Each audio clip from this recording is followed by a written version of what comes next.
All right, I'm gonna start guys. looking at people to see if everyone's shaped like a noodle. No, I don't think anyone. I think it's just me. I think I'm the only one that's fucked out here. I look like a whole bow noodle. I look like a whole macaroni came out that box. Ain't no cheese with it. Just the Stale macaroni. is just Yeah. got baked this way. Got baked this way. All right, guys. Welcome to another episode of Let's Get Vulnerable. I have my dearest, bestest friend in the entire world. This is Kayur. He is also my soulmate. You'll hear me refer to him like that a lot. Hello, good morning. Hello. Terrible morning. We're out here shaping like noodles today. British noodles. British noodles? Boy, I don't even think I'm British. I think my shit is Also, from... hold on. Let's talk about something real quick. How is it that your ass gets mad at Thomas for scheduling early morning shit, and then you out here at 6 o'clock in the morning? 'Cause look, He does 9. You flip that shit upside down. You said 6 o'clock. hold the fuck up. Do you see this? It's empty. I think that's also his reasoning. Do you see this? It's empty. At 9 o'clock. But his shit, okay, in reference, well, I've already talked about Thomas in the last episode. See, y'all know. Y'all know who Thomas is. I'll bring him on next. I feel like I have to at this point. Yeah. But this man, the last time he has scheduled things, and every time it's things that he scheduled is swimming related activities. So mind you, I am a lizard. I don't do the cold. This motherfucker is scheduling swimming activities in cold bodies of water first thing in the morning. Like it's the first shift of that thing. Like what was the first one? Hamilton Pool. Mm-hmm. And then this next one was Blue Hole. Mm-hmm. Both those bodies of water are fucking piercing cold, especially Hamilton Pool. Hamilton Pool, we didn't even get any sun. That shit was like 8 in the morning. And no one got in the water. Mm-hmm. No one, some of y'all did. Fucking Eric got all the way in. Thomas got all the way in. But no, I was just so mad. The second time he scheduled something, this Blue Hole one, I was like, who the fuck is letting Thomas schedule shit? Who the fuck? Why are we just like sheep being like, yep, that works great with me. Mm-hmm. Like, why aren't we questioning this? Why aren't we going at 1 o'clock in the afternoon when the sun is out and bright? And we can sunbathe like lizards on a rock. He didn't want us to get sun poisoning. That's some shit. Goddamn, you wake up 34 years later, you realize that the sun is trying to poison you. Fuck that. I'm not going outside anymore. So, in reference, this motherfucker didn't know that you could get sun poisoning. I think most people don't know you can get sun poisoning. This is just not a random fact. I had heard about sun poisoning like a long time ago, but I had never experienced it. I got motherfucking sun poisoning when we went to Loom. We went to a cenote, and at the cenotes, you're not allowed to wear sunscreen, which I usually don't wear sunscreen to begin with. Don't follow what I do, but just saying, we weren't allowed to wear sunscreen, but we were out in the sun all day. What I mean all day, I'm wearing like a bandeau top with a helmet and shorts on the back of a moped for the good first hour of our trip to the cenote, all in the sun. Cenote, out there, 4 hours, all in the sun. Everything in the sun. That night, I thought I was dying. I thought I was dying. We were all supposed to go out dancing, and then they're all ready and glammed. I had gotten ready too. About to walk out, and my body was like, something ain't right. And I was like, I should stay. I stayed behind. I vomited everywhere. When I say I vomited everywhere, I projectile vomited. That's gross. Fuck that. I don't need to see that shit. It was real bad. That's the most unattractive noodle shit you can do. It was bad. It was really, really bad. And at a point, like, I thought, like, I started, like, getting the chills and shakes and all that stuff. And I thought I was going to have a seizure at one point because I was just shaking so much. And, like, my eyes, like, I couldn't focus. And I was like, oh, this is real bad. This is real bad. And my mom was like, I called my mom, and she was like, you got sun poisoning. I was like, fuck the sun. Fuck the sun.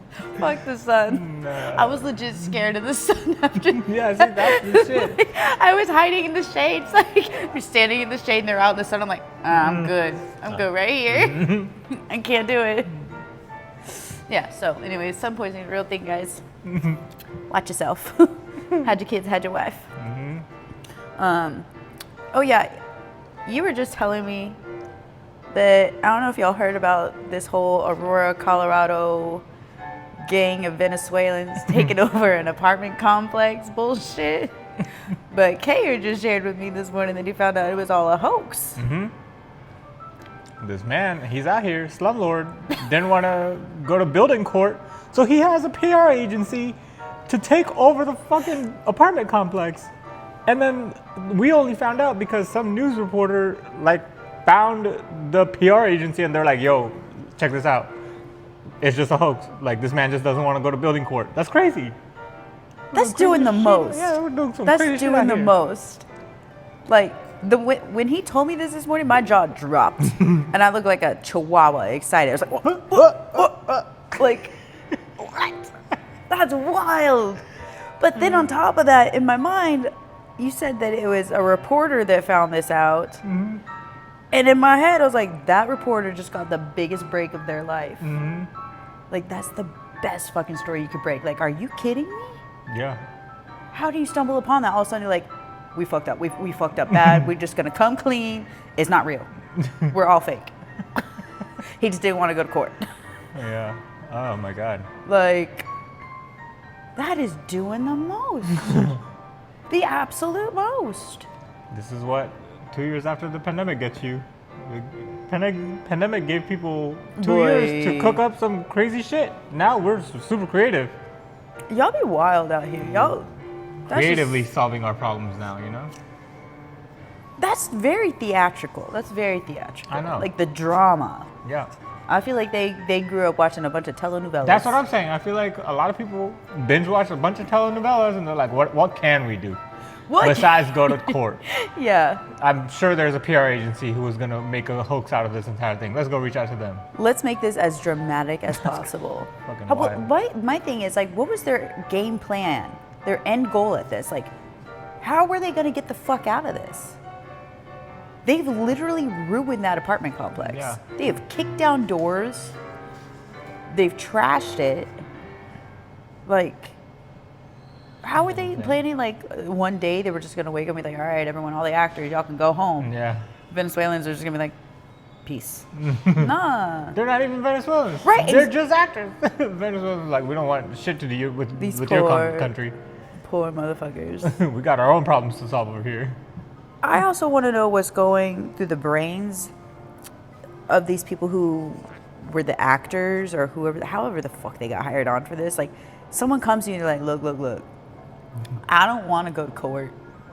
So what I need you to do is act like a gang. I need you to dress up like a gang member. I need you to kick down doors and ask for money. Autobots roll out. Autobots, roll out. Fucking roll out. Let's go. This is my moment. I've been waiting all year for this. Yeah. Like, what the fuck? Oh my God. I can't with people today. I really can't. I couldn't with people yesterday either, not just today. Well, I mean, it's every day. Yeah. That's just a reoccurring thing. It's just too much. Anyways, rolling into something that's a little bit deeper, we're going to get into the vulnerable stuff.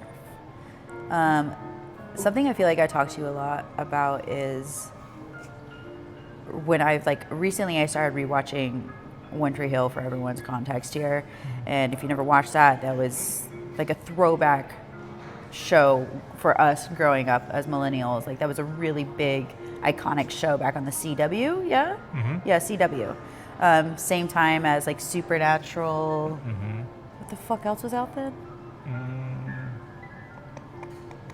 Smallville, Charmed. All those ones back then, which were like chef's kiss, top T, loved it. But it was so relatable because we had been just a little bit younger. I can't remember if I was in, I think they said it came out in 2002. So I was 12. 12. So I was about to start high school. Yeah. So it was very relatable to us in that time. Like, they were in high school, we were in high school, or about to start. They were just a little bit older than us, whatever.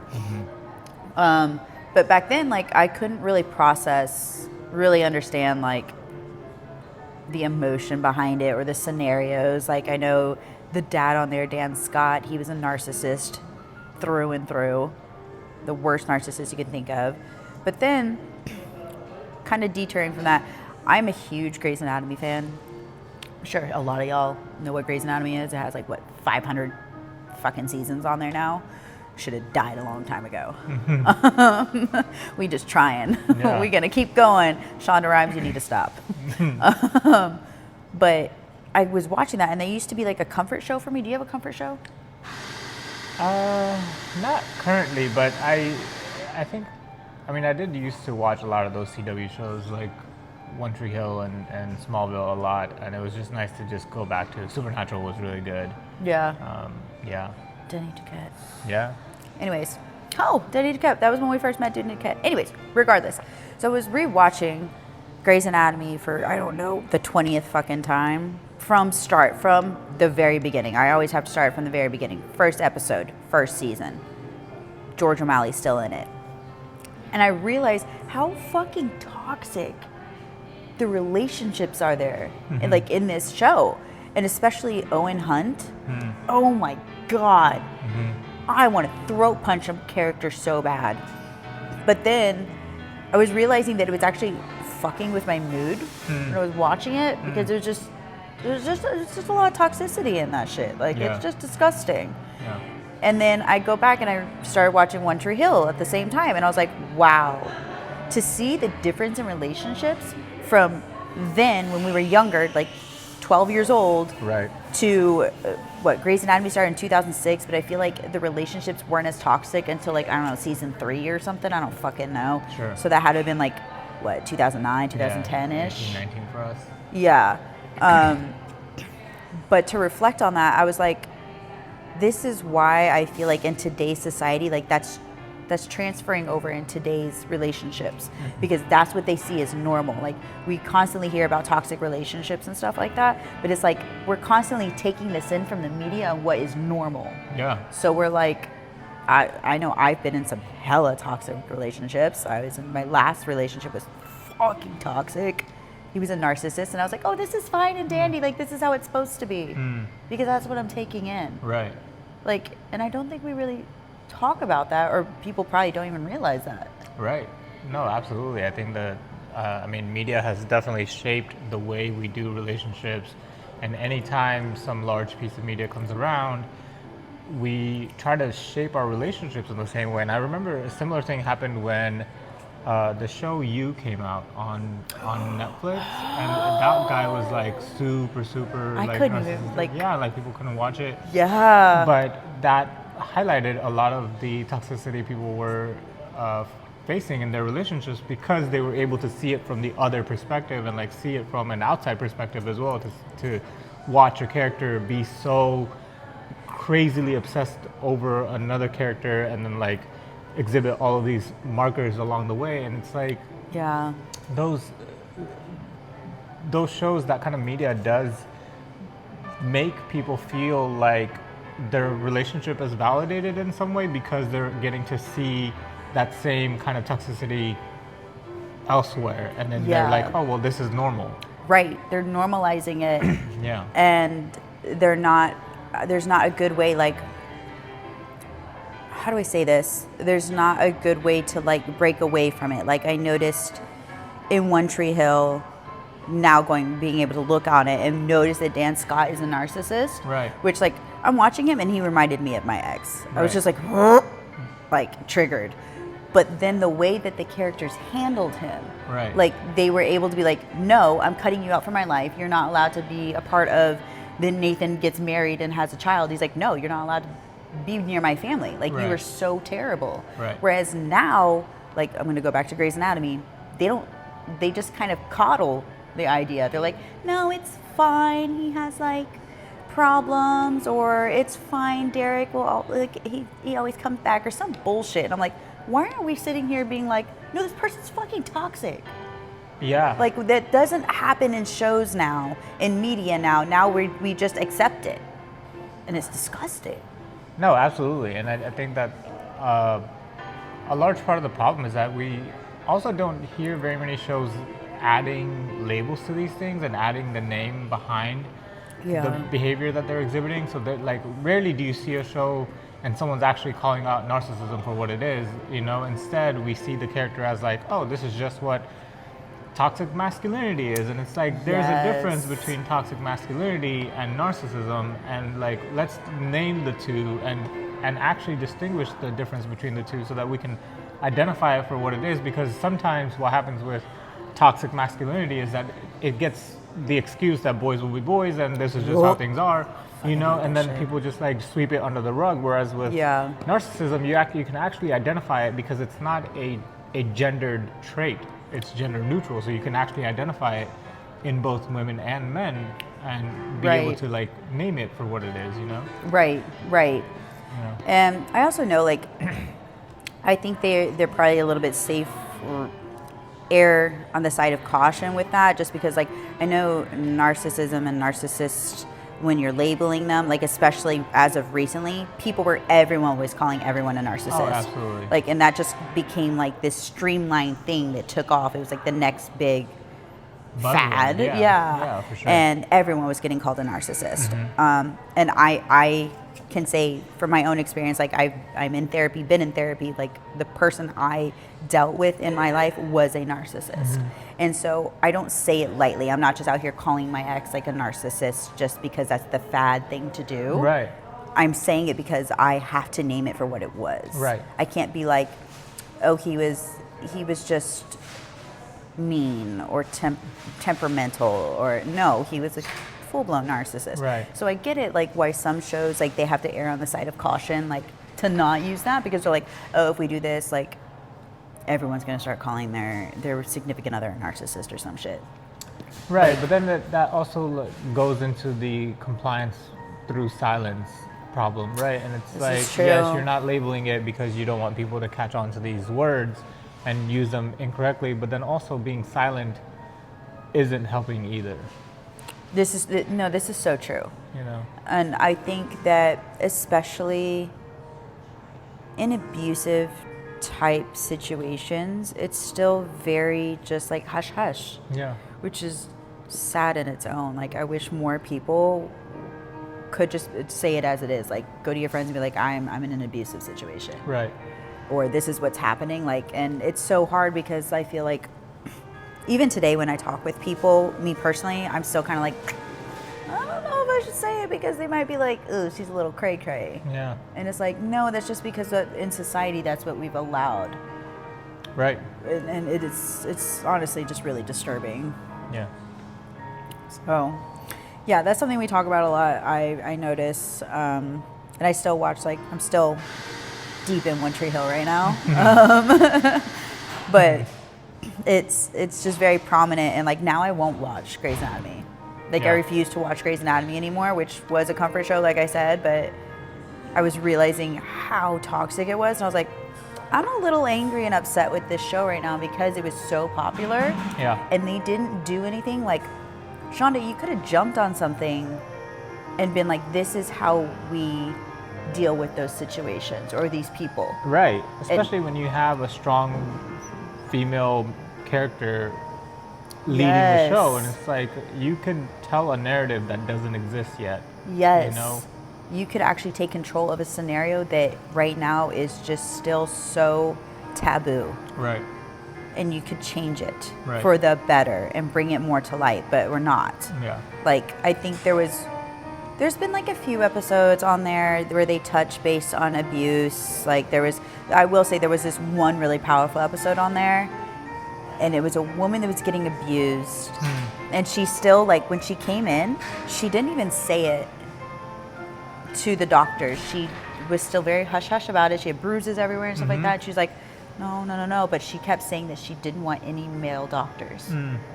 And so she was terrified of men, and that's when they were like, she's being abused. We need to make sure that she's safe. And so then there was like a moment where I think they had to transfer her to either another room or get x-rays or some shit or surgery. I don't know. And she was like, please make sure there's no men outside, to get transferred from the room she was in to the next room. And they lined the hallways with all the women, like all the female doctors, all the female nurses. And I remember bawling in that moment. I was like, wow, they like they protected her. Right. They made sure that she was protected and she felt safe. And that was the one moment on that show where they actually like kind of said something about abuse, but still not really. Yeah. But you have a bunch of abusive characters on there, Shonda Rhimes, like fucking Owen Hunt pisses me the fuck off. Yeah. You is another really. I remember watching the first season and being triggered. I was like, whoop. And it's a good show. It's a good show, yeah. It's a great plot, but I was like, this is really triggering. Yeah. Same with, oh my God, what was that? What was the one with Kevin Spacey? The presidential one. Yeah. What the fuck was that called? House of Cards. House of Cards. Oh my God. Yeah. A very well written show. Yeah. And I'm pretty sure it won several awards. But there was a point when I had to stop watching it because it reminded me so much of my ex. Like, Oh, absolutely. legit, like shaking. And I was like, oh my God, like I can't watch this. And then it also turns out that Kevin Spacey was a piece of shit, but you know. Right. No, I know exactly. And that's the stuff that doesn't help is you're also finding talent who exhibit the same characters off reel as That well. part. And then you're like, Oh God. you know, and I'm sure to the actual like narcissists and toxic people watching those characters come to life and then being like, oh, this is also the same personality in real life as well, just validates them even more. And they're like, oh, look, we're getting the attention. Yeah. You know? Yeah, which they want. Yeah. They want the attention. Exactly. It's That's like, what they it live just feeds for. into it. Yeah. They're like, oh, I think, ew, that just like shook me that you pointed out that like Kevin Spacey was the actor in it. But part of why it probably was portrayed so well for that character was because he was very much like that character. Yeah. To the core, which is so oh, that's so creepy. I don't like that. Yeah. Whatever happened to him? I don't know. Did he go to court or something? I can't remember. I'm not sure. That's okay. A lot of other things happened So along the much way. fucking shit. So the fun thing is like, when I say that Kayur is my soulmate, I legitimately mean that. We are the same person. Yeah. We go through the same shit at the same time, and it's the most wild thing to experience. I'm trying to remember like when the first time I realized that. Yeah. It had to. Would it have been in a relationship standpoint? I know you weren't dating anyone at the time. Yeah. So we were like- going through personal growth stuff at There we go. that time as There we well. go. though. Yeah. This is like prior relationships for either of us, and we were both going through some kind of heavy growth cycle because of like a recent loss in our life Yeah. or like, release from a relationship. It was, internally we were working through very similar things. Yeah. Yeah, so we were fortunate enough to find each other and our family. We call it our family now because they're very much our family. But there's like a circle of us. They're all really good friends, and we all met through the dance world, social scene, Latin, bachata, salsa, whatever. And when him and I, we always referred to ourselves as the mom and dad of the group. It's still true. It really is, like, because we still have like so many of the people in the group like come to us with questions. We're like, I don't know, you're a fucking grown adult. Why you come to us? Like, I've got this shit figured out. Yeah, like, I'm just as confused. We're just as batshit crazy as you, so I don't know why you're looking at us. It's the wrong thing to do. But we always take note that we all found each other in like a healing time of our lives. Like everyone came together kind of broken, but through our family we found a space to heal, which was so beautiful because I love that like so many of us we've met broken, and now we can see this beautiful blossoming like healed version of a lot of people in the group. And we still hold space for every person and every transition that they go through. And no one has like left and never come back. Like it's a very strong family.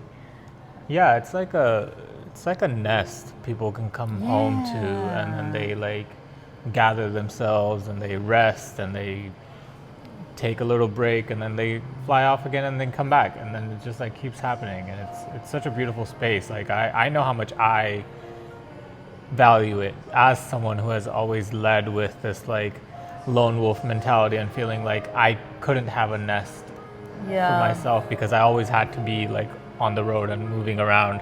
So to have that nest now feels like there's a space that I can just be, and it doesn't need me to do anything else. Yeah, it's really fucking nice. Yeah. It's beautiful. I love our family so much.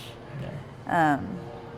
I think a big pivotal moment for me, I told Kayur this the other day, but told you this the other day, that for me, something that always sticks out and I think about on a weekly basis is a moment, and this was very early on in our time of meeting, maybe only a few months together, that you were standing outside of the social and you were already talking with a group of people, and I was like just walking up, and you were like, your hands were behind your back and you had like your right hand free, and your other one was holding like this.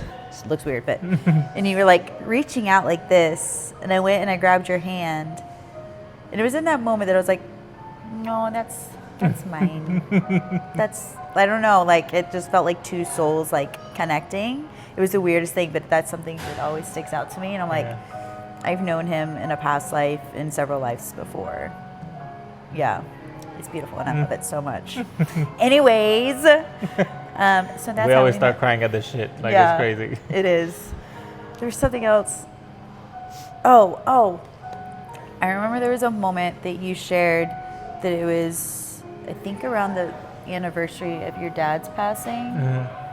And this was still early on in our relationship. And this was, like, you had briefly talked about your dad's passing before, but I didn't know the, like, actual time frame of when he passed.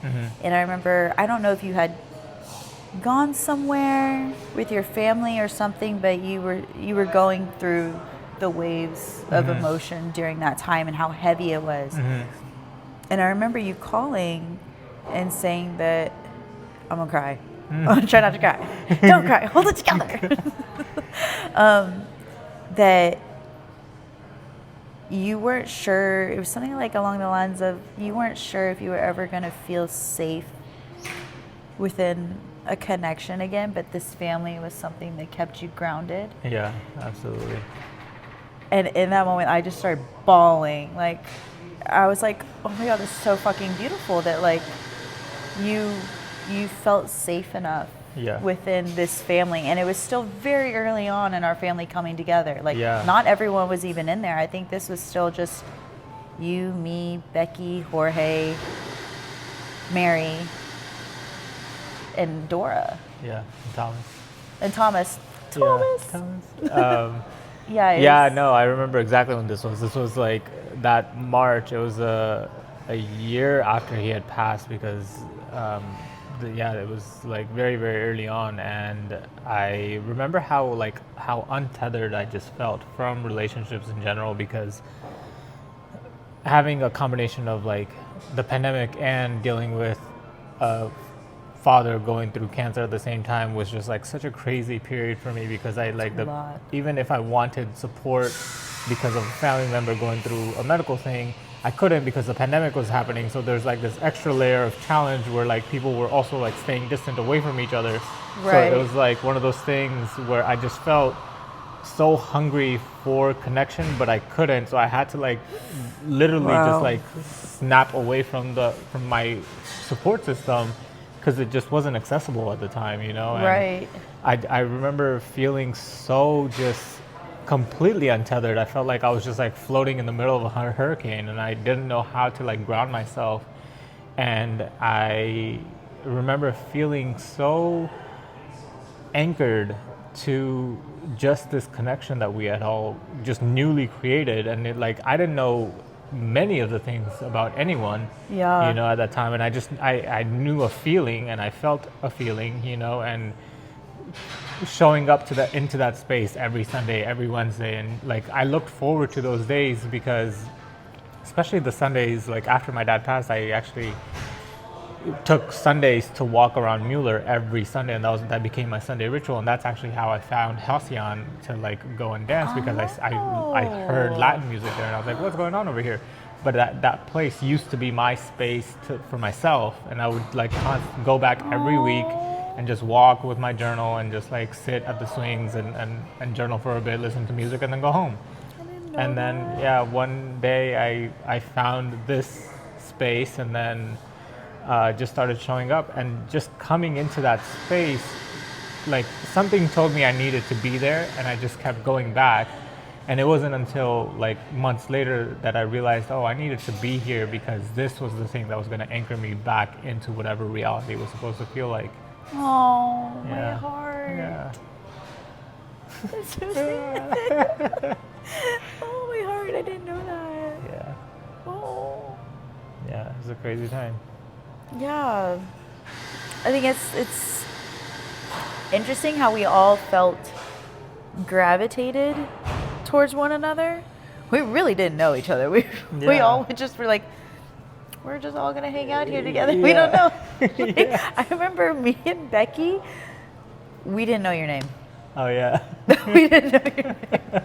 And it was because like I remember the first time I met you inside of Halcyon, so the music's blaring. Yeah. So anytime I'm meeting someone, I'm like, huh?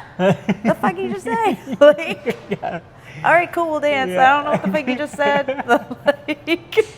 And like your name is very different, obviously. Like I've never met another Kayur. Yeah. And I remember we're outside, and it was the night that we decided we were going to start the social. That she was like, "What's his name? Kayur?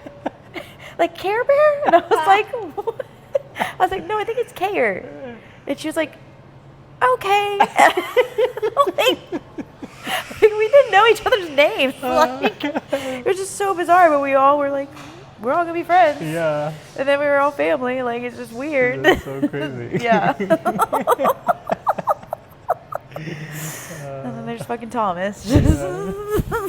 I know. Thomas was like just introducing everyone to everyone, though. He was I just met this person. Y'all wanna meet him too? You know? Yeah, he's like, you should be my friend over here. I think y'all would get along. Yeah. Y'all been to the same places. And like he would try and find similarities, and I'm like, wow, okay, you really out here. Okay, sir. He was trying to, it was like, this pandemic shit has really gotten to people. Let me just make a bunch of introductions all of a sudden.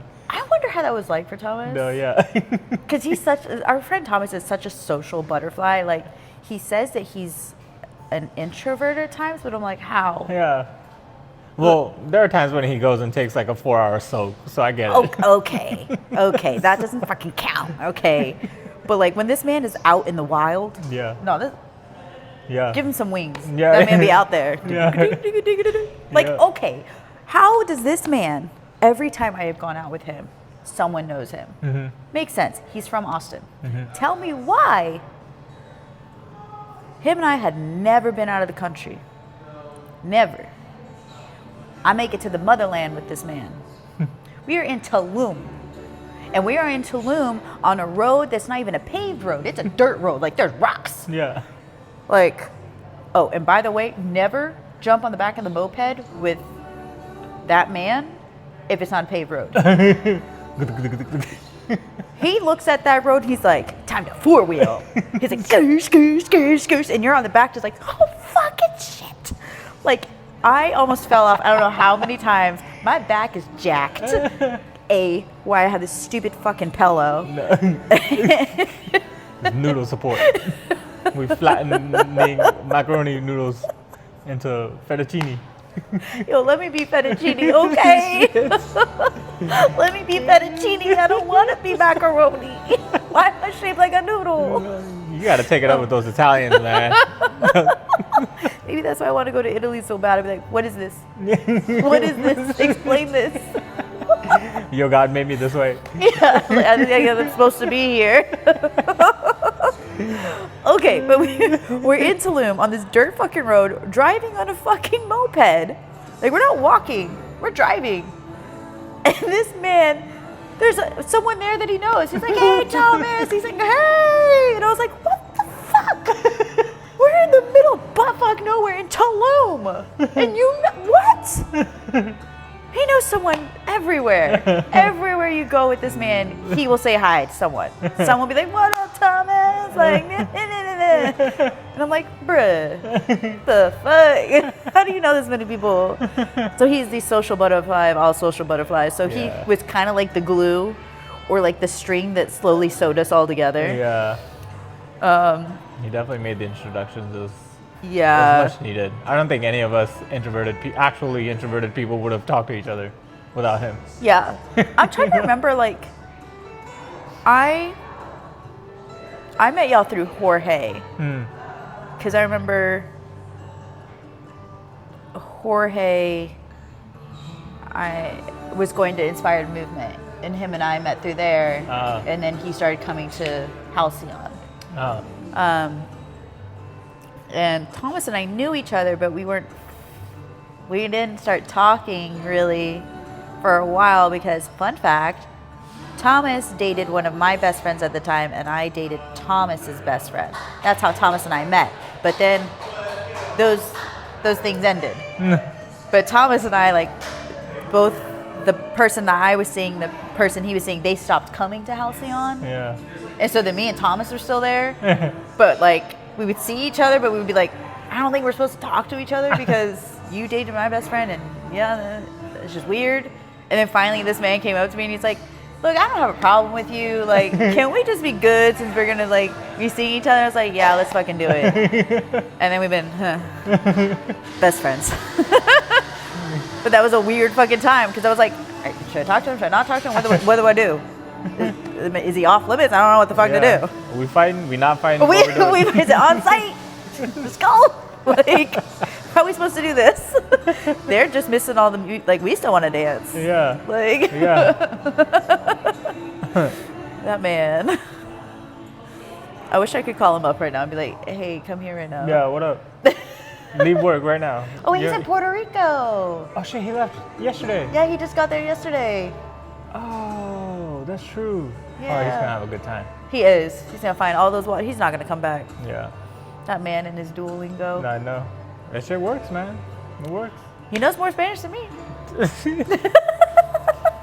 I stopped using my Duolingo in Mexico. I don't need this. I got 2 actual Hispanics around here. Yeah. If they're gone, it's alright. I'm screwed anyway. No amount of Duolingo is gonna save me. There was a moment where we were all like, Bebo. Fucking hate that. Who the fuck?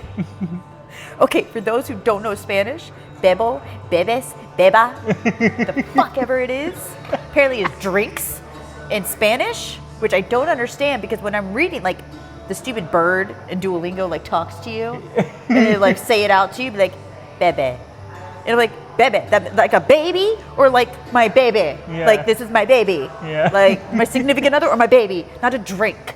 This, not a bebe. I'm sorry, this shit I don't pisses me know. the fuck You off. could drink your significant other. Like, That's for another episode.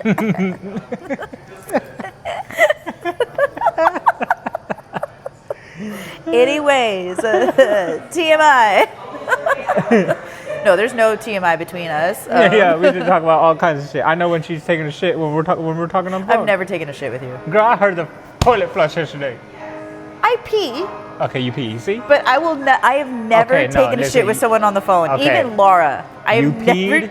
You've gotten a wax, a Brazilian wax. Yes, I've showered. You've showered. Like at this point, a Yes. shit is like I just low on that can't- spectrum. I can't do it. I You know what I'm can't saying? do it. Like I'm not gonna smell it through the phone. But I can't Your ass do was it. butt ass naked, getting it fucking waxed while I was on the phone with you. That was okay, but taking a shit is not. Fuck. I'd rather you hear me scream in pain than maybe like, "Ugh," like I can't. I will never take a shit with someone on the phone. Yeah. It's just not gonna happen. What else have you done? Y'all, you've called me after sex as well. Video called me after sex, and I was like, she did it. This is very true. You see? There was there was a time. There was a time that, what was it for? What the fuck was it for? Like I went to, it was when we were going to Houston for the Houston Sensual Fest. Yeah. And so this was right after my car wreck, the day after my car wreck. Didn't think I was going to go anywhere, didn't have a car. And stayed the night at Ease. And we were doing the dirty, and like Thomas had said that he would come pick me up. He's like, oh, I'll come pick you up and we can all ride together. And I was like, okay. We're in the middle of doing the dirty. Thomas calls. He decides to pick up the phone. And I'm like, Thomas knows. The minute I get in the car, he just gives me this look like, you good? I was like, He's like, you sure? He was upset with me. He was upset with me because it took me so long to come downstairs. Oh, but he knew. Yeah, sometimes you just gotta wait until the lady finishes, you know? You're so disappointed in me. I felt like I walked in on my dad. He was like, like, just so disappointed. I was like, I'm sorry. Yeah. I'm so sorry. Yeah. And he was like, did he know? I was like, yes. Yeah, and that's stupid. I feel like I just snuck out of the house and I got in trouble. That's what I felt like.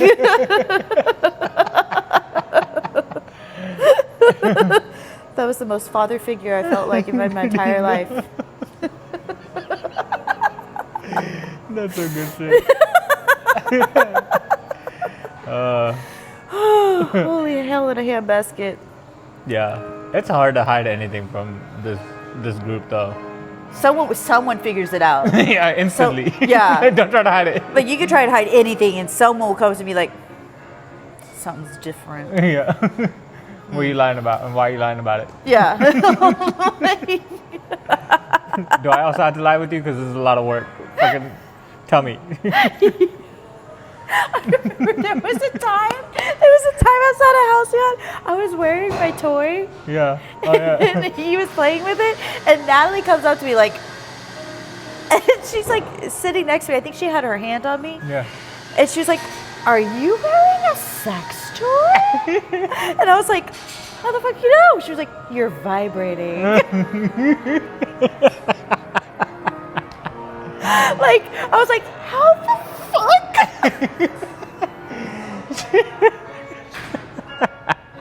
I was actually thoroughly impressed. I was just like, wow. Yeah. You should be a detective. Yeah. Shit. Vibrating. Oh, God, it was really funny. But yeah, you can't hide anything in our family whatsoever. You can't even sit alone in your emotions. Yeah. That's not allowed. Yeah. I remember the first time. I still have a hard time opening up, but I remember the first time that I was like super depressed or something within this group, and you pick up on it obviously faster than anyone, but you said to me, and I always use this example when someone's asked me, like, especially like Sam. Sam was like, I don't believe like that this group is true and people love each other this much and blah, blah, blah. I was like, okay, let me tell you something. Kayur literally said, you want to sit alone in the dark, but I'm not going to let you sit alone in the dark. I will sit with you in the dark. Like, you wouldn't allow me to just be depressed on my own. You're like, no, I'll sit with you. And I remember always referring to that because one of our friends, Sam, he's so sweet. We love Sam. He just moved back to Thailand. But he has a really hard time accepting love and friendship.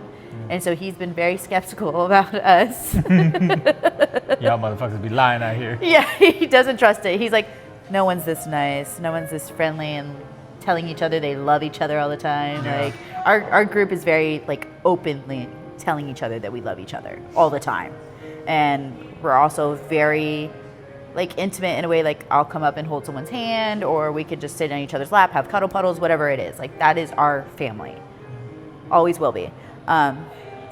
And I remember using that reference with Sam, and he's like, damn it. Like, he was upset by it. He's like, I just want to be alone. I was like, yeah, you can't anymore. You want to be sad? We'll be sad with you. Yeah. Like, we'll be there. And I also remember, like, when he would go to hug Sam, Yeah. at first, he'd be very rigid. Yeah. He'd be like, Why are we doing this? yeah, yes. And I remember one time, and I started doing it from then on, I just kept holding on to him until I would feel his body go, Yeah. like, to relax. Yeah. Yeah. What are we doing? Why are we doing what we're doing? Yeah, he's like, why are you still on me? Like, what's happening? And I was like, just let it happen. Yeah, I'd stand there as long as it took. And finally, like 5 minutes later, he'd be like, all right. And I'm like, there it is. Yeah. Shit. Some of us have too many layers to go through. Yep. But he did share like this really sweet moment where he said that he uses our family as a standard. Now, like, he doesn't accept less because he knows it's like a possibility. It's possible. Absolutely. And I remember I started crying on the phone. I was like, oh my God, that's so sweet. Yeah. I think that's so interesting because I think that level of skepticism is so true for most people because we don't get to experience bonds like this early on, and whatever. Yeah. And maybe there are those connections that are very honest and pure from the beginning, and they have always been that way. But I know that growing up, I had connections with people that felt strong from the outside, but internally just felt like there's a lot of competition, you know? Yeah. What are you laughing at? I'm gonna flick you. Fucking, this is that shit. You see, we can't. She can't even keep her intrusive thoughts to herself. I can't with you. We can be having the most like stern, serious conversation, and something comes over. It's like smack him. Fucking do it. Like I'm listening to what you're saying, but then also in my head somewhere it's like it'd make a real nice sound effect that just smack him, flick him on the side of the face right now. See, we can't have serious conversations. This is fucking stupid. We can't have serious conversations. It's just that they're going to be filled with laughter halfway through. No, I know. I tell Jess this all the time. I'm like, anytime Mo and I talk, we start really serious and then end with an hour of laughter, doing stupid shit. Just fucking laugh at anything. Like a whole fucking hour of laughter, just watching TikTok videos or some shit. And then this fucking like Muppet laughter nonsense happens. And then we get lost in it. I can't.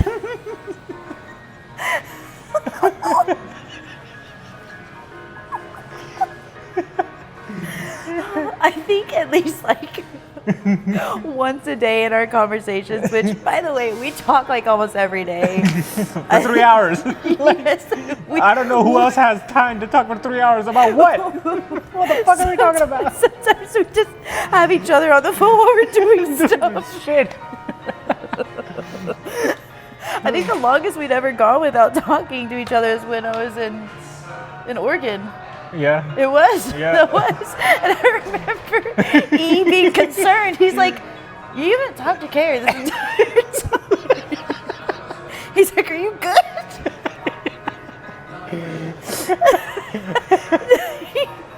He understands the importance of our connection.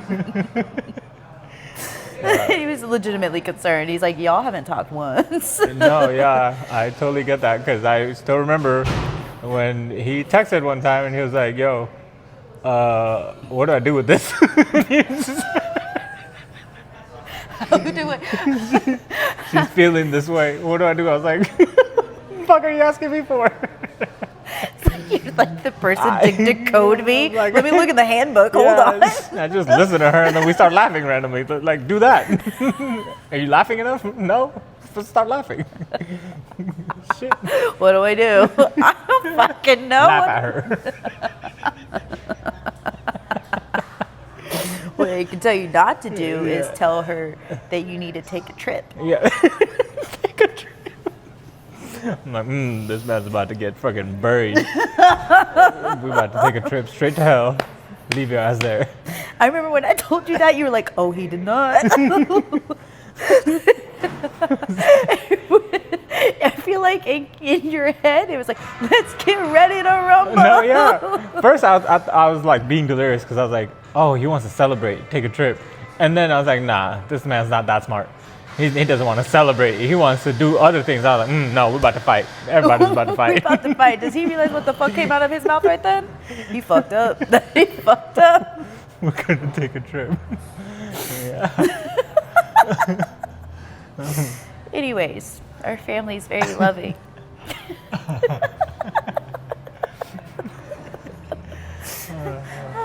Why is it so windy outside? What's happening? Is it supposed to rain today? I don't know. Look at your phone. I can't look at mine. You can look at yours. I'm looking It's gonna at look it. right back at you. Yeah.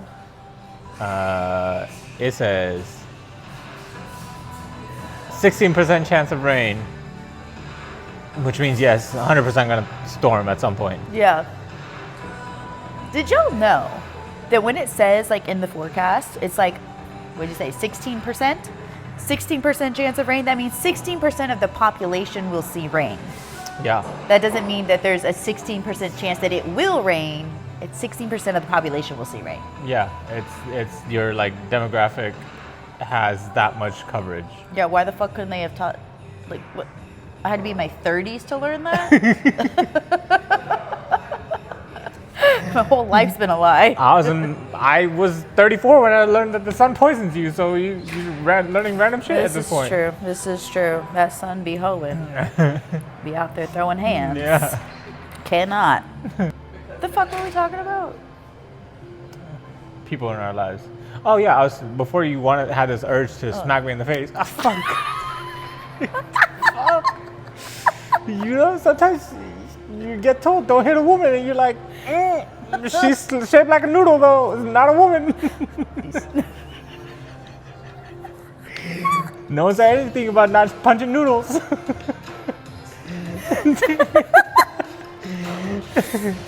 Anyways, go on. I remember when I was younger, I had a lot of close friendships, but they're also like rooted in a lot of competitiveness, and I think that like, you know, and I actually tell Thomas this often that I've never had brotherhood in my life in the way that I have it with him.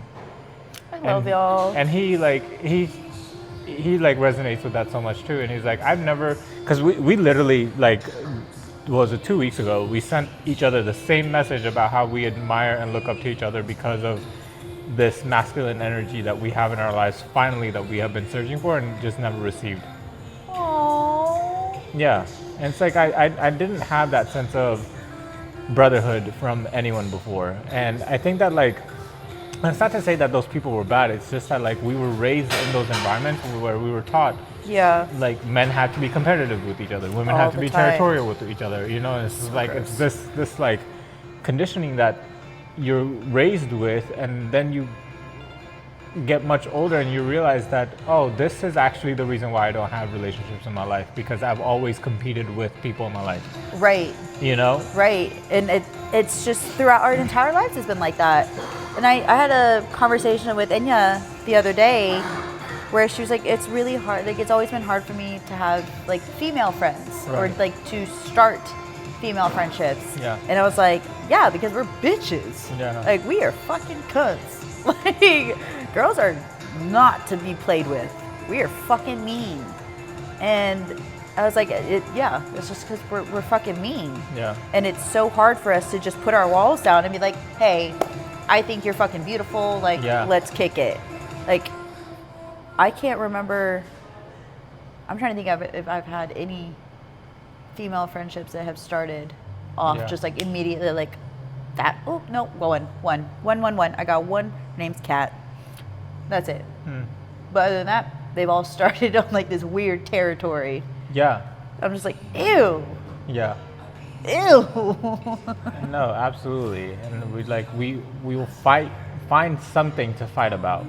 Yeah. For absolutely no other reason other than we just want to fight about this thing. Whether we actually want to win that fight or not is irrelevant. Right. You just want to fight, you know? And that's because society told us that we're supposed to do that. Yeah, exactly. And it's like, it's such a terrible way to develop relationships. And like now having someone like Thomas in my life where I go to him and we'll share just like, hey, thank you for showing up to this thing and not making me feel like I am fighting for attention or fighting for affection or like competing with you in any kind of way, you know, and like it's just such a crazy beautiful place to be in, to feel that kind of brotherhood and support.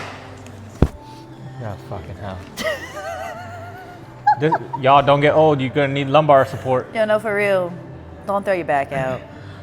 You whack. You fucked for life. Shaped like a noodle or not. Just fucked. Yeah. Yeah, I love y'all's relationship. I really do. I love all the men's relationship in our group. Like it's just so pure. And I love that 100%. And it is very rare to find. Yeah. And I can see also like for Thomas, why that's so kind of out of the spectrum for him, because like I don't know all his friends by any means, but like I know L, and L is like alpha male, fire sign, like man's man. Yeah. And so I can see how for him, and he Thomas had shared with me that he used to like, or usually does, surround himself with fire signs. And so a lot of them are going to be very masculine, very alpha male type, and very competitive, very competitive. Right. And so to have that, like, I can definitely see like how that was probably really, really difficult and rare for Thomas to find. Yeah. You are a rare fucking breed. You're like one of the few men that I know. And when I say few, I mean I know less than a handful of men that are actually so in touch with themselves and comfortable within themselves. So for you, it wasn't as like shocking to me to see how connected you are with other men in your life, other friends. But for Thomas, I could see how it was probably difficult for him to be so vulnerable with another male and know that that vulnerability wasn't going to be like displaced. Right. It's cared for. Right. And y'all continually show up for one another, which is fucking beautiful. Yeah, absolutely. Yeah. Yeah. And he's also like, I could be having relationship problems and feeling like it's very easy, and you know this, it's very easy for me to go back into a place of a person that I'm not anymore, and I don't want to move that way and stuff like that, or being too shy and closed off and not voicing, not having boundaries. There we go, not having boundaries. And I don't know how Thomas knows, but this man will know. He'll be like, you are a queen. He's like, I don't know why the fuck you would let anyone tell you differently. He's like, you need to step into your power. Like, he just reminds me all the time. And I can't thank that man enough, because I could have been feeling like shit. Yeah. Absolute shit. And then that man says something to me and I'm like, you know what, you right. You're right. Fuck this motherfucker. Like, test me today. Yeah. Test me. I know I'm a queen, okay? Like, he's just such a different breed. Yeah. And I can't, like, I go to war for both of y'all. I just told him this the other day too, and I told you this the other day too. I will go to war. I might be a chihuahua in that war, but that's all we need. We just need some ankle biters Yeah. to bring them all toppling down. yeah, it'll be on site. Y'all fuck with my men, I'll fuck you up. Like, nah. I'm very protective of y'all. Yeah. And we're very lucky with this family. Yeah. It's so crazy because I think that Thomas and I both, we let things slide a lot with people in our lives. And then having you show up with this like protective energy, we're like, oh shit. No, we need more of whatever she's doing. You know, like That's right. like Ladies, y'all better come. because I think we like anytime we have conversations, like we always talk about the like excuses that we've made, or the amount of times that we've let someone like do a thing that we're not okay with, and we just keep letting it slide. And then we tell you about it once, you're like, oh hell no, we're about to fight, you know. And I'm like, wait, why didn't I feel that way after the first time, you know? I'll remind you. If you're not going to, I'm going to. Because I'm going to be like, who the fuck is messing with y'all? Yeah. Like, why aren't you being cared for the way you should be? Because I see what y'all are. And I'm very protective of that. I'm like, And what I think is also so great and why I'm so thankful for both of y'all is like, I wasn't sure if I would ever trust men again. Legitimately wasn't sure. I don't know how the fuck I got thrown into fucking social dancing. Yeah. As the first like initiative to get out of that funk. To Lisa was just like, we're gonna go social dancing. I was like, so I gotta be close. To other men. Is that the best idea? I don't know. But y'all have shown me what it is. I think that's why I'm so protective, is that y'all show me what it is to be real men. Real men. And I hadn't experienced that, at least for those 5 years. And I was stuck in that. Like, that's all I had. Like, anything that happened prior to that, like, didn't exist. Right. There's still things that I don't remember from my past because of the shit that I went through. Right. And like, for y'all to show me that men can be soft but strong.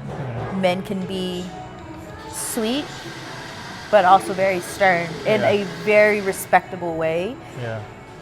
That is why I'm protective of y'all, because I hadn't experienced that, where I was like, no, these men actually care for me, but they're not gonna hurt me.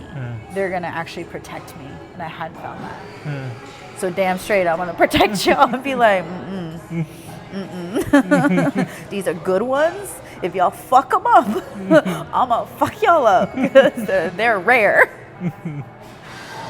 So yeah, y'all important. Y'all are like little figurines that I want to put on a really tall shelf behind a glass door. Yeah. Just like, keep them locked up over yeah, here. like, don't touch it. Don't fuck it up.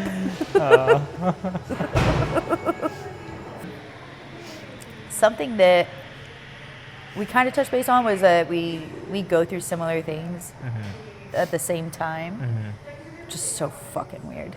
Yeah. It's so fucking weird. No, honestly. Like it's kind of like this weird mirror for us to be like, this is why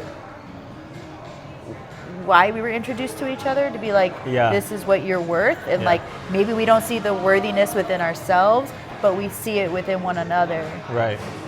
And we're the same fucking person. Yeah. And I think it's also like a protective thing, at least for me, where I'm like, that's my other half. Like, you're my soulmate. So I'm like, don't fucking hurt it.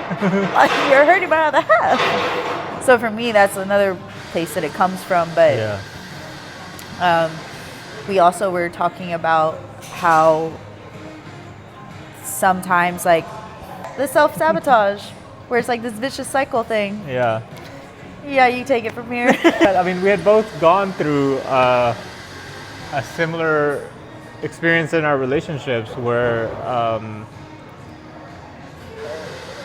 like, we're either with partners, or I think in your case it was like you feeling like you needed to like step away from it, but we're like, we go through these relationships where we're so used to certain patterns repeating over and over that becomes your response to that, becomes your comfort zone and becomes your safety net, and you're just like, oh, I see this thing happening, so I'm gonna like leave. But then when you actually are with someone who is a healthy person in your life, and they're showing up in a way to help you like actually break that pattern, and you don't recognize it because you're stuck in your like self-sabotage routine, and you're just constantly telling yourself, oh no, like, I have to make sure my bags are packed and I'm ready to go, leave and go out this door, because at any point this person's going to leave, but I don't want to be left behind, so I'm going to be the first person to leave. Right. And usually in those like toxic relationships, you have the markers telling you, yeah, you should have left. Right, but in the healthy ones, you have the person like showing up, and he's like, hey, your bags are still packed at the door. Do you want to like put them away? Like, I created this space for you, and you can exist in this space as you want, and there's no requirement. You want to come join me? And you're like, no, I'm still gonna like keep my stuff packed, even though you are showing me that it's different from what I have experienced before. And then that tells me, okay, well, maybe I should, instead of just a cabinet, I'm gonna open up the entire room for you. Do you want to now like put your stuff away? And you're like, no, I'm still gonna keep my stuff packed. And then you're like, okay, well, the room's not enough. Okay, what if I give you this entire corner of the house? That's still not enough. What if I give you the entire house now, and you're still like, no, that's still not enough. And then eventually, I don't have anything more to give. I've given you the entire house, and now I'm like, okay, now I do have to leave. And then you're like, see, I should have left. Yep. You know? Yep. I think I can't remember the exact scenario, but it was like I had realized that I was going through a repetitive cycle, because a lot of times we go to what's familiar for us.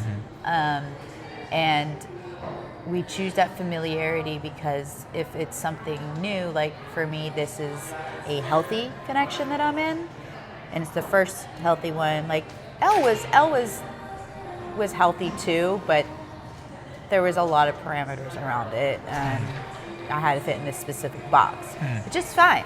He treated me like a queen, but this one, I'm able to be an individual completely. And I was reverting back to ways that I acted in the past. And I remember thinking back like, ew, this is someone that I said I was no longer gonna be. But then I heard it from your perspective on the other point. So it was like I was hearing it from E, like what he's going through, because you were explaining it to me, because there were times that the person you're with was acting how I would act. Like her and I are very similar in those ways, where we constantly have our bags packed. We're constantly like one foot out the door. We're like, we're gonna self-sabotage this because we know we're gonna get hurt. So we're just gonna hurt ourselves, or just say that we're hurt already so that we could just leave. And like you were saying, be like, see, I told you. But to hear it from, like, I can say these things like from your person's perspective, and you're like, oh, I didn't view it that way. I didn't understand that concept. And then I can hear it from your perspective. And I'm like, oh, that's so refreshing to hear from it that way, and how exhausting that is for y'all. And it's like, wow, we're being so selfish in that manner. And we wouldn't have been, at least I know I wouldn't have been able to grasp that concept unless I heard it from the other point of view. Absolutely. Like, and I think that's beautiful that you and I can be that for one another. And it's honestly so refreshing, and I wish more people could experience that. Absolutely. And I think like this ultimately is just empathy building, right? And I think that in our early years, we're in this like victim and main hero syndrome mindset, right? Where we're like, or the main character, right? And so we're just like, the world should be conspiring to make me feel better, and if I don't feel better, then I have been wrong. And so you're playing these two very specific roles, and because of that, you've formed an entire worldview around just that perspective. And then, so it's not until you actually see other people who are like, oh, you're the main character of your story, but I'm also the main character of my story, and you're expecting me to be the main to be the supporting character of your story. You know, you're expecting yourself to be the main character of everyone's story, and that's not fair to anyone, And so it's like, until you can actually have those conversations that lets you see, hey, you're right, like I didn't get the treatment that I wanted, but you also weren't trying to make me feel hurt in this process. It was just what happened as a consequence. And then you get to see, oh yeah, no one's actually at fault here. This is just the way that things played out. And then that starts creating empathy for each other. And now you don't show up in conflict with this like you versus me blaming mindset. You actually show up with a us versus this situation that keeps repeating. And now let's tackle this thing together. You know? Yeah, I think that's like it's almost like wearing, what is it, the rose-colored glasses or whatever, you can only see so far, all that shit, like, and that's implemented in everyone's life. And we don't think of it from that viewpoint that you just stated, where we're not going to be the main character in everyone's story, as we shouldn't be. We are the only main character that you're going to, like, the only story that you're going to be the main character in is yours. But you should also act accordingly to that. Like, you can rewrite the story at any time in your life. So we don't have to continue those vicious fucking cycles of this toxic, like, self-sabotaging stuff, but it's hard to break that. Yeah, absolutely. And especially when you're in a self-sabotaging mindset, you're constantly in this place of placing blame on the other person because you don't realize that you're self-sabotaging. You're always just looking for, see, told you so, told you so, told you so, Yeah. you know, and you never actually stop to think, oh, this person actually literally did offer their entire world to me, and I said that wasn't enough to them, Yeah. you know? And that's so mean. Yeah. Like, you literally just broke this person. They're just like, oh, so now you've created a cycle for them. Right. And so it's just bleeding onto the next person and onto the next person because we're not healing ourselves and doing the work and all that stuff. Yeah, absolutely. And I know exactly why this conversation started with us, because I was telling you that my pattern has been to be on the other side of this self-sabotaging mindset, where I've been with partners where they come to me with a problem that they're having and I'm like, oh, here, let me do more for you. Yeah. And then that problem goes away because they're getting the like immediate reward of me giving more, and then once that stops, the problem comes back, and then I'm like, here, let me do more. Yes. And then the problem comes back, let me do more. 4 years later, I'm like, I don't have any more. Yes. Like, I'm depleted, and then they leave, and then that makes me feel like I didn't do enough. And then I go into the next relationship thinking I have to like now show up with a lot more capacity than I did in the last one. If I showed up with 100% last time, I got to show up with 200% now. Right. And then you just keep doubling that figure with every relationship. And now I go into my relationships thinking, okay, do I have 1,000% to give? Well, at this point, you're depleted. You Right. have nothing left to give. Yeah. Even to yourself. Right. But then also like that prevents me from going into future relationships because I'm like, oh, I only have 100% to give. Yeah. I have to have 1,000% right now. And like, that's unrealistic. Yeah. No. You know, so then I'm like, oh, I don't have enough from the beginning, and it makes me feel like I don't have value to show up in a connection because I don't have more than what I should be able to give. Right. Right. You know, It's just like a continued cycle over and over again, and then the person who is doing that. So the person who is like, okay, I did. What was it? It was One Tree Hill that I was listening to, where I think Lucas realized that if he did something a certain way, then he got treated a certain way from Peyton. right? And he was like, if I keep doing that though, then she'll keep giving me that same nurturing, loving energy. And he was like, he realized himself, he's like, I'm so sorry for doing that because that's so toxic. And I was like, that's it. That's what people do. Right. Is I'm guilty of this. I'm absolutely guilty of this, where I realized, and I think for me, it probably stemmed from when I was in toxic relationships, and I'm not saying like taking the blame off myself. I'm just saying where I think it started, and then I continued it on. Right. But where they would be mad at me or something like that, or say they were always nitpicky with me, and then I did something like, say, I don't know, or we'll go extreme. I broke a finger or something, I don't know, and they showed me compassion in that time, Yeah. and I didn't ever feel compassion from them. So then I'm like, oh, if I continue to hurt myself, Yeah. then they'll show me that compassion, and then just in that moment I have compassion and Yeah. get a breather. Yeah. And so then you bring that same trend to the next relationship, Right. because you're like, well, this is what's worked in the past. Yeah. And it's like, that's such a toxic trait that we build, but it's because we didn't have the inner strength for ourselves to just kind of build those boundaries and know that we are good enough as we are. Oh, absolutely. But yeah, we just start bleeding one relationship onto the other and the other, and so then your point of view is, then you're giving and giving and giving and be like, yo, I got nothing left. Yeah, no, and that's like, this is actually reminding me of something that we talk about in our teacher trainings a lot, is the like attention seeking versus validating behavior that we do as like teacher and student, where like the child is constantly doing something that they shouldn't be doing for attention seeking behavior, and then like they actually get validated because the teacher's like, oh, here, I'm going to give you that attention, and then the teacher feels depleted because they gave the attention at a time that they shouldn't have. Right. And then the student feels validated, and then they're like, oh, I'm going to do this thing again. Yeah. So it's like, it's so crazy that that dynamic gets transferred over into our relationships as well as adults. Yep. Well, if you put it that way too, and I'm like, It's the same way if like you have a dog, Yeah. a cat, or an animal, absolutely. and they're like, you're constantly telling them no for barking, let's say, but in their head they're like, oh, but they gave me attention in that time, so I'm going to continue to do that because then they're paying attention to me. Right. It's the same fucking thing. Yeah. It's just It's human behavior, and it's just being, it's like natural behavior. It's not even human behavior, but it's natural behavior. But being able to recognize it and be ahead of it will at least help us in our like romantic or relationships, in general. Yeah, to figure out what, like, if you can go home today, everyone, ladies, gents, everyone, and think about the things that you have done in your relationships, not just romantic, but also your friendships, your family, any sort of connections you have.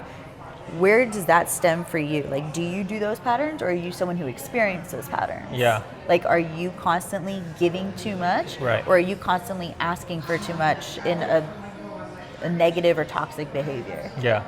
And there's other ways you can ask for it. Like, people just need to be more open with communication and being like, hey, it's kind of like with, I'll refer back to dogs. Bless you. Where we're giving negative, like, reinforcement, where we want the positive reinforcement. Oh, absolutely. So, like, I saw some woman on TikTok that was like, you're constantly telling your significant other, like, you're not doing this, you're not doing that, I'm not getting enough of this, blah, blah, blah. But in the moments that they're actually giving you something that you want, so they bought you flowers. Yeah. You didn't say, oh, I love it when you buy me flowers because it makes me feel happy. Yeah. It makes me feel seen. Where if we constantly are, like, kind of honing in on those positive moments, then that reinforces that positive things that we like within our connections. Yeah, absolutely. This reminds me of a different conversation that we had like a couple of weeks ago about how we sometimes have created this culture of criticizing our relationships and just being like, oh, my person doesn't do this and doesn't do that, doesn't do this other thing. And we constantly keep repeating those phrases. But then also when we're asked, okay, well, what do they do? They're like, well, they do these things, but they've always done these things. And then you don't actually take the time to acknowledge the things that they do put in the effort for. Yeah. And then that makes you feel like, oh yeah, well, they've always done these things, so I can take them for granted in this area, but then also criticize them for this other thing that they're not doing enough of. Yes. And as a person, like, receiving that, I'm like, oh, if you don't value, like, say I'm getting you flowers every week, right? If you don't value me getting you flowers, and you're not telling me, oh, thank you for doing this, or showing appreciation in some kind of way, I'm going to stop doing it because I know that it's not valuable to you. Right. And then you're going to start criticizing, oh, he stopped doing this thing. But you never told me that it was important to you. Yep. I'm already, like, taking note in my head of things where I'm like, or I could have, like, in a positive feedback, told you that I like doing these things, and maybe you'd still be doing them today. Right, exactly. In my head. I know, like, we talk every day. We know about each other's relationships so deeply. Yeah. So anytime, like, I'm having issues or you're having issues, we always talk to each other. But I also know that I have now started to make it a point that when I'm talking to you, I could come to you with a problem. Yeah. And be like, I'm feeling this way, like, blah, blah, blah. But I know, like, just yesterday, I know we were on the phone. So it was a heated fucking conversation. It was 10 in the morning. I'm already yelling. I'm like, tap me in. Like, I was ready to go to war for him already. It wasn't even 11 a.m. I hadn't even gotten out of bed. My feet hadn't touched the floor. I was just laying there. I was already heated. But I remember E had texted me saying, what's the first horror movie we should watch together? Yeah. And just so y'all know, I'm a huge spooky season girl. Like, that is my shit. And so I texted him back and I was like, that's a love language for me. Yeah. And I wanted to like validate for him that, like, I really appreciated him saying that, because that was a lot. But I also make note to tell you the good things, because you can't just continually hear negative things that happen in my relationship, because there are a lot of good things that happen. Yeah. And we don't want one another to get this negative image. Yeah, because then we're never going to be on their side. Yeah, absolutely. And we're never going to be able to hear the good things that they do. And it's like, they do a lot of good things. Yeah. So just if we could be more mindful, and if y'all take anything away from this episode, and being more mindful of letting the people in our lives know when there's something that they do that we really appreciate, let them know that. Absolutely. Let them know how it makes you feel. Does it make you feel really happy? Does it make you feel fulfilled? Does it make you feel excited or like seen? Whatever it is, let them know that. It doesn't always have to be like, well, you forgot my birthday. Blah, blah, blah. Yeah, and a little bit of gratitude goes such a long way, not just for the person receiving it, but for yourself as well, because it breaks the pattern of negative thinking, and it breaks you from that cycle of like spiraling into all of your like negative thoughts and being like, and this is this. And then if you just pause for a second and be like, oh, but this thing, it stops that stream of consciousness altogether. Yeah. And it takes so much more effort to restart it again. Yeah. You know? Yeah. And I'm just now realizing too why I think that this family is so strong is because that, bitch, I will cut you. I don't do flying things. Don't put me anywhere with a bee. Y'all know about those wasps that We don't need to get started on that one. But our family is like such a strong glue because I think like this is the first connections that I've had where I will like, I don't know how many times I'll reach out to you and Thomas especially and be like, I am just so fucking thankful for y'all because y'all do this in my life. Yeah. Or y'all have shown me this or whatever. And it could just be a random fucking Monday morning where I'm just like, I feel like texting them and reminding them of how proud I am of them. Yeah. Like, we're not constantly sitting and be like, you did this and I didn't really like it and blah, blah, blah. And Yeah. it's like, that's what we do in our romantic relationships. Yeah. And no wonder that they dissolve so fast or just Right. take a turn so quickly when we're not upholding them the way that we do with like these type of connections. Yeah. And that's so true. And I think that like, and it's not that it's always butterflies and rainbows, but it's that like when we do have something that we want to share or give feedback on, we deliver it in an honest, constructive way. And it's not like you're doing this thing and you're such a piece of shit for it, right? It's like, oh, you did this thing and let's talk about this really quick, you know? Yeah. And not even coming from a place of you're a terrible person because you did this thing, but more, why did you do this thing? Help me understand why this is the choice that you made in that moment. Yeah. You know? Yeah, like let me better understand your thinking in that because maybe I'm just not seeing it yet. Yeah. And no one's wrong here. I just want to understand Yeah, it better. yeah, absolutely. And it could be like you learned something in that moment. Yeah. Like whether it's about them or yourself. You're Yeah. like, oh, I didn't realize I did that. Like, Yeah. thank you for pointing that out or whatever. Yeah, no, absolutely. And then sometimes like I know Thomas and I like we will go through conversations where we'll like talk about the terrible things we are actually choosing to do, and then we're like, oh, I am a piece of shit because I'm doing this thing, and then I'll be like, yeah, you are, but you know, sometimes we just have to like make those choices and then have the reflection moment afterwards, right? So it's like we do have call outs along with all the gratitude that happens, you know, and it's like such a healthy balance to have both. Yeah. No, it absolutely is. Like I think it's rare that we have I don't want to say negative experiences with one another because I don't think we ever have negative experiences because I always think they're learning experiences. Yeah. But I remember when I was like, I can't even remember what it was about, but there was something that made me feel uncomfortable. And for me to voice it to you, that was so hard for me. Oh yeah. Because I think that was one of our first, like, I'll call it a disagreement. Sure. Because it wasn't an argument. I was just voicing something to you that I was like, I didn't like this. Yeah. But it was so hard for me to do that because I didn't know how to have boundaries. And like every time I had done that before, it was met with toxic return or just negative. Like it was always my fault again. So I was like, I don't know how to do this. Oh God. Like it took me so much strength to tell you this. I was like, oh God. Yeah. But in our relationships, like, I think it's so interesting how like I came to you in that mindset, but then if we're with our romantic partners, it's different. It's always like it's this heated like like, you're doing this thing. You gotta fix it right away. You know? Yeah, and I'm like, why can't we have more like these type of just? And I will say like, shout out to E because like we recently had one which I told you about, which I felt disrespected in my time. And I let him know that. Yeah. And I felt proud of myself because I was able to tell him that, and I didn't just sit with it. I actually told him in that moment, and I sent a voice note because I wanted him to hear how my voice was, and he wasn't misreading or taking anything out of context through a text message, because you can't tell anyone's tone of voice and deliverance. Yeah. And so I was like, I don't want this person to think that I'm so like just disgusted with them or something like that. Like this is where I'm coming from and stuff like that. And I was so happy that he was able to meet me back with like, he knows how difficult that is for me to express still. So he was like, thank you so much for sharing that with me, and like not like holding back. Right.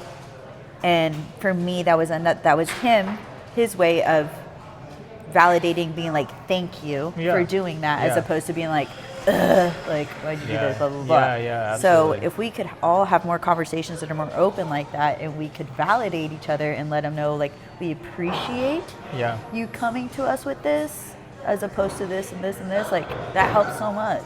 It does help. And I like, to your credit, I also think that the initial delivery matters a lot. And when people come to you with this combative tone where they're like, you, then that immediately is going to make the other person feel like their back's against the wall. Right. You know, whereas if you come at me and say, I felt this way when this happened, that lets me know, one, this experience was causing you to feel a certain way, and I was a participant in that experience. Yeah. You know, and so, whereas the other one, when you're saying you're telling me I had full control over that experience, and I made all of those decisions, and then you were just there. Right. You know, you were just existing, like you're just the victim there. You know? Yeah. And I'm like, but that's not what happens in interactions. You're both active participants. So when you say like, hey, in this experience, I felt this way, that lets me know, okay, my side of the participation made you feel this way. Now I know what I need to do to change my behavior. Yes. You know? Yes. That's our TED Talk. I hope people can grow from this, because I'm internally taking, like, downloading shit. I'm like, just be more grateful. Like, just reiterate with the good stuff, the positive reinforcements here. Yeah, absolutely. I mean, we like, one of the things that we do a lot with, Safe Alliance in Austin is a domestic abuse shelter, and they have this program called Expect Respect, which I worked for a couple of years, and we go into these like middle schools and high schools and like kind of model what it is to have healthy conversations through a play. And so last time we had a play that we put on for these middle school kids, and in it there was this one very like toxic, narcissistic boyfriend character who was preventing the girlfriend from like living her life. Like, she wanted to move away for college and whatever, and like she couldn't go because this boyfriend was like being very manipulative and controlling because he didn't want her to go and whatever.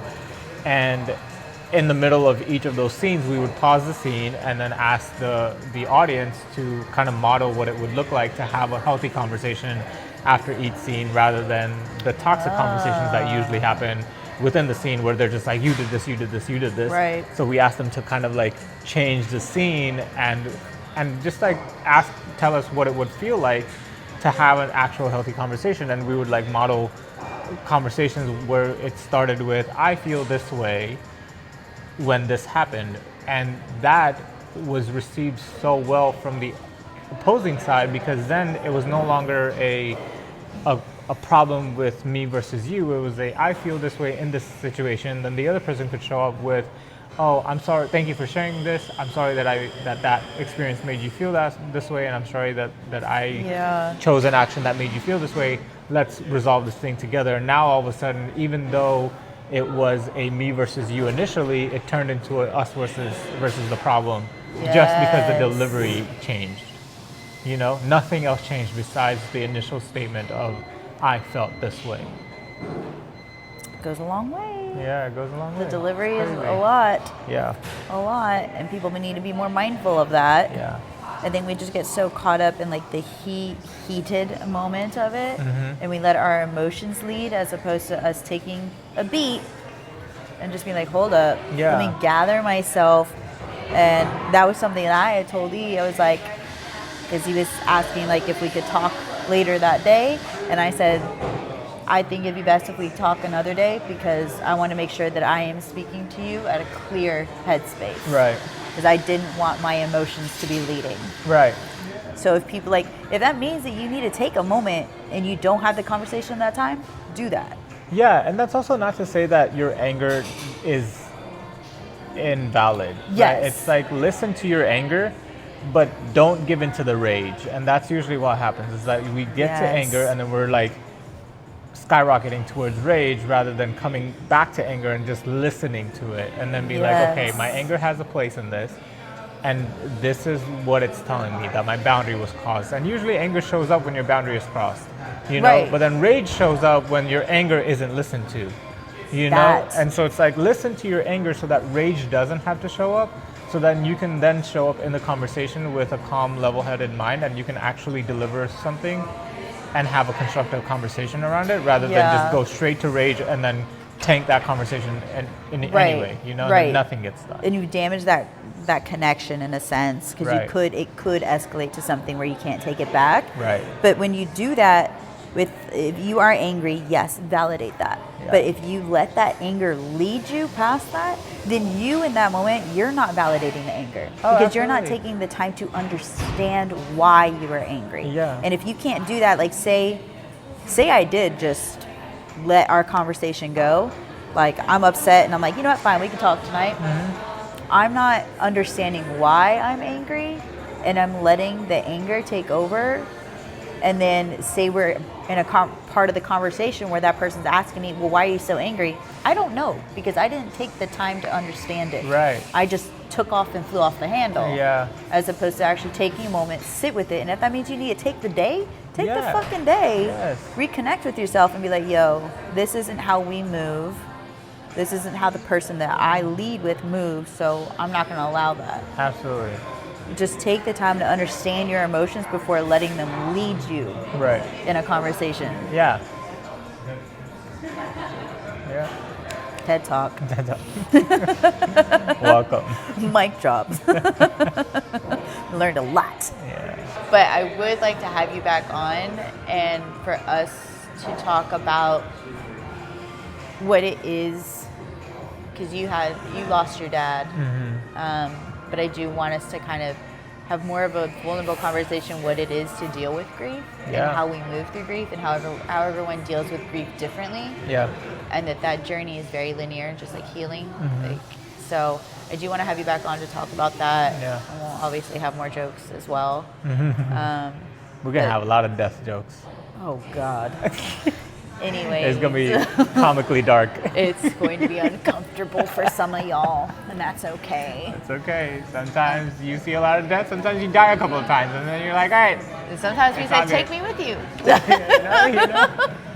Anyways, thank you so much for coming on. Of course. I'll probably have you on several times. I do want to have you and Thomas on at the same time. Oh, yeah. At some point, I know that's going to be It's going to be a good... I feel like I'm just going to sit back for that one and be like, here, y'all just talk. Y'all just gab, okay? It's like y'all in a nursing home. So this was Kayur. I will have him back on. Thank y'all so much for tuning into this episode. There will be so many more episodes with Kayur, and as we just said, Thomas as well. I think it's very important for me to introduce Thomas this next round, because my first episode I talked about Thomas a lot too. So people are like, who the fuck is Thomas? They kind of know him already. Yep. So we'll see if we can bring him on here and he doesn't freeze up on camera, because I feel like he gets this like... He's like, I don't know what to do. We'll see if we can get him in a good state. But thank y'all so much for being here. And this is another episode of Let's Get Vulnerable.